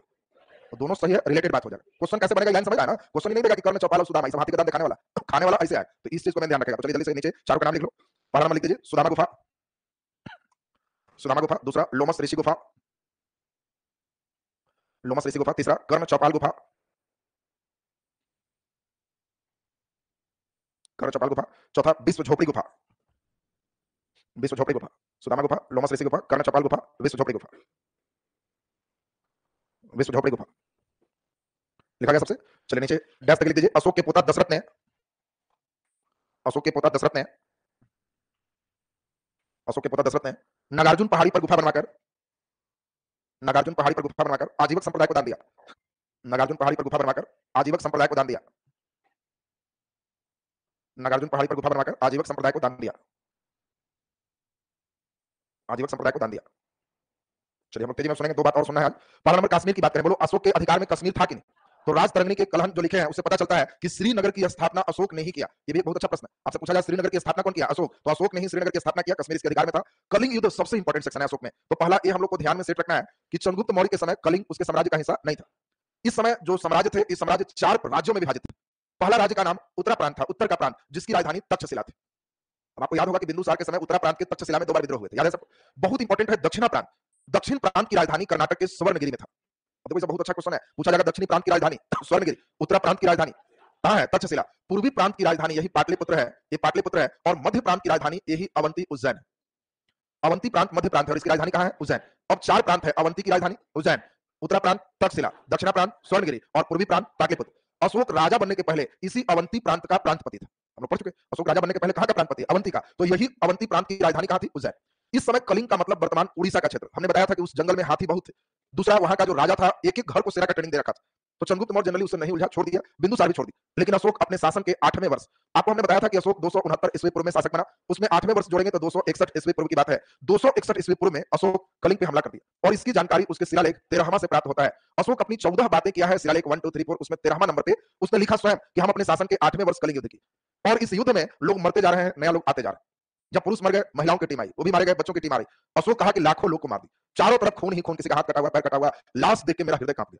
और अशोक ने स्वयं कहा कि हम रणभेरी विजय अब हटा दिए और धम्म विजय की नीति अपनाए, ये हमारा अंतिम युद्ध था। और इसलिए क्वेश्चन आएगा अशोक का अंतिम युद्ध शासन के किस वर्ष का? 8वें वर्ष। कलिंग युद्ध नहीं पूछेगा, उस वैसे का क्वेश्चन। तो मगर ये खोज में खुश है कि अशोक का अंतिम युद्ध था तो कलिंग युद्ध है, एकदम याद है, ये नहीं पूछ के ये पूछेगा अशोक ने अपना अंतिम युद्ध लड़ा, डेट दे देगा तो 261 ईस्वी पूर्व, शासन के किस वर्ष? 8वें वर्ष। यहां से उसने अपना कहा कि हम युद्ध विजय छोड़ दिए, धर्म विजय अपनाए। अब एक बार जान के क्वेश्चन दे दिया, अशोक ने धर्म विजय की नीति अपनाई शासन के 5वें वर्ष, 8वें वर्ष। तो धर्म विजय यहां हुआ, इसने युद्ध विजय छोड़ दी। ये बीपीएससी में पूछा हुआ क्वेश्चन, हम लोग क्वेश्चन बैंक करेंगे तो भेंट हो जाएगा। अब इस समय अब थोड़ा हाई लेवल के क्वेश्चन की बात की जाए, जो कलिंग युद्ध हुआ किस नदी के किनारे? दया नदी। अब नदी पूछेगा तो अधिकतर 99% लग जाएगा। कलिंग युद्ध किस नदी के किनारे हुआ? दया नदी। इस समय कलिंग के राजा कौन थे? अनंत पद्मनाभन। कलिंग के राजा कौन है? अनंत पद्मनाभन कलिंग के राजा हैं और इनकी मृत्यु हो गई। इसी समय कहा जाता है कि एक इनकी पुत्री है पद्मावती, और पद्मावती पकड़ी गई और अशोक फिर उनसे विवाह की। पद्मावती के फिर बेटा बेटी महेंद्र और संमित्रा की चर्चा फिर आगे करें। अभी हम लोग ये ध्यान से समझें, अशोक का हृदय किस युद्ध में पिघल गया? कलिंग युद्ध में। अगर यही क्वेश्चन आपसे कहीं इंटरव्यू में पूछ लिया, हिस्ट्री से जो लड़के ऑनर्स है उनका खतरा सबसे ज्यादा है। इंटरव्यूअर जैसे देखता है हिस्ट्री ऑनर्स, एकदम धाय से देखता है कि सही बताइए किस युद्ध में अशोक का हृदय पिघला था। अगर आप धाय से कलिंग बोल दिए तो समझ आ जाता है कि अभी बच्चा है, हिस्ट्री नहीं आता। हृदय पिघला है इसका। अगर पिघला रहता तो फिर पद्मावती से शादी क्यों की? अगर पिघला रहता तो कलिंग को छोड़ देता कि भाई इतना के मार दिया, जो है तुम जियो, हमको बहुत साम्राज्य। ये कौन पिघला है कि कब्जा भी कर ली? अब कई व्यक्ति ऐसा होते हैं, मान लो कि एक जमीन है और गोतिया से लड़ाई चल रही, अब वो अंतिम में एकदम गुस्सा करके इधर के 5-6 आदमी को मार दिया और चारों तरफ मरा हुआ देख के कहा हृदय पिघल गया, सब परिवार था, आज के बाद हत्या हम छोड़ दे रहे। अब इसका 2 परिवार बचल है तो बाद कहा हृदय पिघल गया, लेकिन जमीन कब्जा कर लेंगे, ये हम नहीं छोड़ेंगे। हृदय पिघल गया, ये कौन पिघल है जी? अरे हृदय तो तब ना पिघलेगा जब उसको तुम दे दोगे, और तुम उसका जमीनों छीन लिया और कहा हृदय पिघल गया। हृदय पिघल जाता तो अशोक अपने सेना को भंग कर देता, जब मेरा हृदय पिघल गया सब सेना को रखेगा। हृदय पिघल जाता तो अपना मान लो लड़ाई नहीं कर रहा है तो शांत तो रहता। इसी के समय ये जो मध्य प्रांत देख रहे हो, इसमें आटविक ने विद्रोह किया, जाति थी आटविक, और जब विद्रोह किया तो अशोक वहां पर लेख लिखवाया पत्थर पर, भूलो नहीं हम वही अशोक। कैसा हृदय पिघला है तो समझ रहा हो। तो हृदय पिघलने वाला क्वेश्चन को इंटरव्यूअर अगर पूछ रहा है तुमसे कि किस युद्ध में हृदय पिघल गया, तो कलिंग तुरंत नहीं बोलना है, मुस्कुराना है। कि कुछ इतिहासकार कहते हैं कि पिघल गया है, लेकिन सूक्ष्म रूप से देखा जाए तो कोई पिघला हुआ नहीं स्थिति है। वो अपनी सेना को बरकरार रखा है, कलिंग को अधिकार कर लिया है। आप ऐसे कुछ 5-6 पॉइंट्स दोगे तो अगला वो हिस्ट्री से कोई क्वेश्चन नहीं पूछेगा, समझ जाएगा कि ओरिजिनल हिस्ट्री का चला है। ताकि पिघल ही वाला लेकर जाते रहता है ना, किसमें पिघल गया? कलिंग युद्ध। अब बाहर निकल के मुस्कुराएगा कि हल्का हल्का 3 पूछा, तीनों बता दी। और इंटरव्यूअर नंबर काट लेगा तो छटपटाएगा कि काट लिया, बताओ तो तीनों सही था, मेरा फिर भी काट लिया। क्यों काट लिया तो लक्षण समझ रहा। तो चलिए अब हम लोग अनंत पद्मनाभन नदी का नाम जल्दी बोलो, दया नदी। नीचे लिख दीजिए जल्दी से, बढ़ जाए। मरने के बाद बेचारा पिघलेगा जब जला दिया जाएगा। कोई पिघला है नहीं, ये बात समझ लेना। ये पिघलने का मतलब क्या समझ रहा है? ये पिघलने का मतलब हो गया कि लोग जिम्मेवार ठहरा रहे हैं। कितना बड़ा मौर्य साम्राज्य अशोक के कारण भट्टा बैठे। जिस समय कह रहा है कि हम लड़ाई नहीं करेंगे, उस समय बाकी सब राजा लड़ने के लिए तैयार, ये अपना लड़ाई झगड़ा छोड़ दिया, इसीलिए अशोक मरा और भट्टा बैठ गया, सब खत्म हो। ये कई इतिहासकार जोड़ते हैं कि इसका हृदय पिघलने के कारण इसका भट्टा बैठ। क्यों? तुम्हारा पिघला है, बगल वाला कहेगा नहीं पिघला, तुमको पिघला देते हैं, सही कर लेते हैं, हमला कर देते। कई लोग कहते हैं मौर्य साम्राज्य के पतन के लिए अशोक जिम्मेवार था, ये भी पूछे तो आपको कहना है कि नहीं, एकदम बिल्कुल अशोक जिम्मेवार नहीं था, क्योंकि अशोक ने सेना कहां भंग किया, कहां अशोक जिम्मेवार है, इसकी पूरी सेना है, अशोक जब तक है। हाँ, बेटा इसके बाद धर्म में ही केवल लगा, तो कई बेटा जो युवराज है उसको धर्म में नहीं लगा, राजा का कई बेटा है, बाकी जो बाल बच्चा है उसको राजा बनना ही नहीं, धर्म काम करो, ये तो और अच्छा है कि उत्तराधिकार का संघर्ष नहीं होगा। इसके बाद हाँ, मेन रीजन अलग है, कतई रीजन को बच्चा गलती से नहीं बोलना कि मौर्य साम्राज्य के पतन के लिए अशोक जिम्मेवार था, उसको जिम्मेवार ठहराओगे तो नंबर जिम्मेवार हो जाएगा गायब होने। हाँ, इसको पूछा जाएगा कि मौर्य साम्राज्य के पतन के लिए अशोक जिम्मेवार था, तो नहीं, बिल्कुल नहीं। अशोक का युद्ध विजय की नीति नहीं है, लेकिन सुरक्षा की नीति का त्याग नहीं है, आठवीं का आदेश, सेना का भंग नहीं करना, कलिंग पर कब्जा बनाए रखना, ये सब कई चीज कहता है कि एक मजबूत शासक। हाँ, अब क्यों पतन हो गया, तो इसकी चर्चा करेंगे अशोक के मरने के बाद। अभी जिंदा है तो क्यों पतन करवाया, कहां गलत पढ़ाया जा रहा है।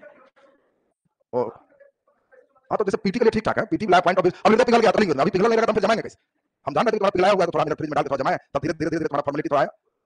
गलत नहीं पाया जाता ना, जैसे है क्या एक व्यू है, कुछ इतिहासकार का मानना पिघल गया, हम जो दे रहे हैं कुछ का मानना, तुमको बार बार समझाया इतिहास क्या है, एक तालाब में जाल डाल के मछली को निकालना और उसको देखना ही इतिहास। अब कोई आदमी आया बड़का बड़का जाली वाला लेके जाली डाला और वहां से रेहू निकाला 10 को और कहा नोट किया जाए, इसमें छोटी मछलियां नहीं।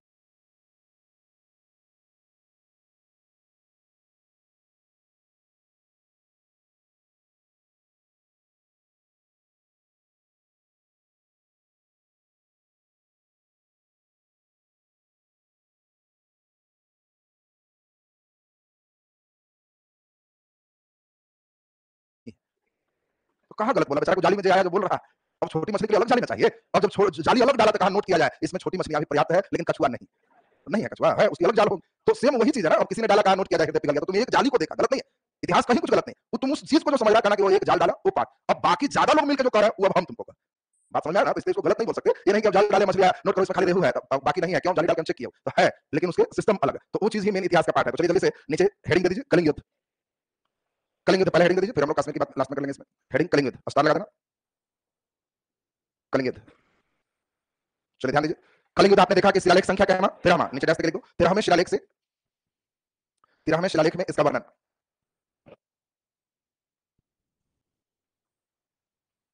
13वें शिलालेख में इसका वर्णन, नीचे डैश लिख दीजिए, शासन के 8वें वर्ष,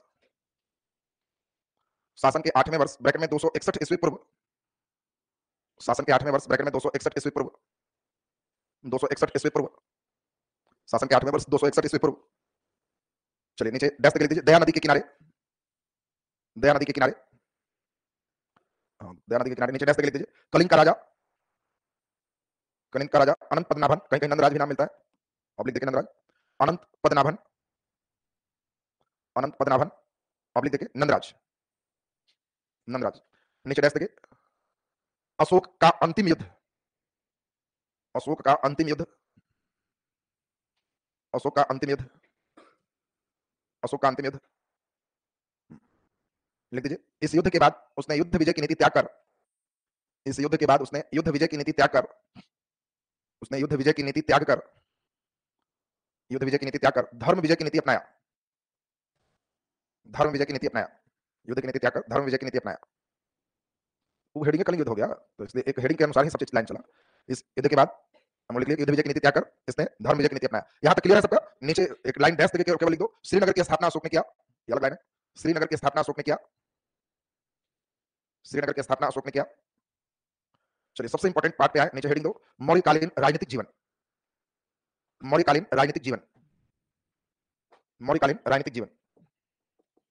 हाँ, हाथियों के लिए नहीं, साम्राज्य विस्तार की महत्वाकांक्षा रही है कि हमारा क्षेत्र में बगल में क्यों रहेगा, मैं नहीं है, राजनीतिक जीवन लिख दिया सब कोई। चलो एक बात बहुत इंपॉर्टेंट समझो, देखो जिस बच्चे को मान लो नेट जेआरएफ करना इतिहास विषय के साथ, जिस बच्चे को इतिहास विषय ऑप्शनल में रखना है यूपीएससी, तो उन सभी बच्चों को डिटेल अगर लेसन पढ़ना है तो हर लेसन के ही राइटर का बुक है, तो नेट जेआरएफ के लिए नहीं है कि वो प्राचीन भारत खरीदते हुए झुंझुना से हो जाए, तुमको खाली मौर्य काल पे ही 500 पेज लिखा हुआ, और मौर्य काल के कई राइटर हैं, एक दो राइटर नहीं है, खाली मौर्य पर ही देखोगे तो कई राइटर हैं, और मौर्य काल के सबसे अच्छे जो राइटर हैं जिनकी बात सर्वमान्य है, सभी लोग मानते हैं कि सबसे गहरा रिसर्च इन्हीं का है, और उस व्यक्ति का नाम है रोमिला थापर, रोमिला थापर। इसलिए रोमिला थापर अब जो कहेंगे ये मौर्य काल का सबसे मान्य मत इनका होता है, यानी जो बच्चे को नेट जेआरएफ वगैरह करना है तो खाली किताब दुकान में जाके कहना मौर्य काल रोमिला थापर, तो बस खाली एक के लेसन का बुक हो गया। अब इस बुक में आप केवल मौर्य काल पढ़िए, लेकिन जिसको बीपीएससी देना, हिस्ट्री आगे ऑप्शनल यूपीएससी का नहीं है, तो तुमको खरीदने की जरूरत नहीं, हम लोग पढ़ लिए उसको, तो तुमको उस चीज को तो हम दे ही दे, तब झूठ मूठ का 500 की किताब खरीद कर पेज का खरीद करके और 2-400 लगा करके तुम्हारा धन बर्बादी। हाँ, ऑप्शनल में है हिस्ट्री में रिसर्च करना है तो हर लेसन का राइटर बता दे, यहाँ वैदिक संस्कृति पढ़ना है तो किनका पढ़ो, हड़प्पा पढ़ना है तो किनका पढ़ो, मौर्य पढ़ना है तो किनका पढ़ो, अब फिर उनके किताब से बाहर कुछ नहीं रहता, तो लेकिन तुमको उतनी आवश्यकता नहीं है। अब रोमिला थापर का क्या कहना, मौर्य प्रशासन को किस रूप में देखे हैं, क्यों पतन हुआ है, इनके अनुसार से मौर्य काल क्यों खत्म हो, इन सभी चीजों पर बड़ा गहराई से कल चर्चा करें। तो कल फिजिक्स नहीं रखेंगे, कल पूरे हिस्ट्री ही रहे, तो चूंकि हिस्ट्री हम थोड़ा सा लंबा इधर करना पड़ेगा और तब पूरे गहराई से इसकी बात क्लियर होगी। कल थोड़ा गंभीर क्लास है और कल के क्लास से क्वेश्चन भी आपको रहेंगे, तो कल हम लोग इतिहास विषय चलेंगे और इसमें अल्टरनेट में परसों फिर फिजिक्स चलेंगे, इस अल्टरनेट में भी आपका ये सेक्शन चलेगा। आज का क्लास यहाँ तक क्लियर है ना सबका। चलिए नेक्स्ट डे हम लोग कल चलेंगे अपने क्लास रूटीन से। बोला जाए करंट अफेयर के लिए केवल दर्पण लीजिए और दर्पण लेकर आराम से पढ़ते जाइए। बीपीएससी में हिस्ट्री मेंस में कुछ नहीं है, जो एनसीईआरटी सीरीज है उसी से हो जाएगा, बाकी एंशन में डाल मॉडर्न इधर चलेगा।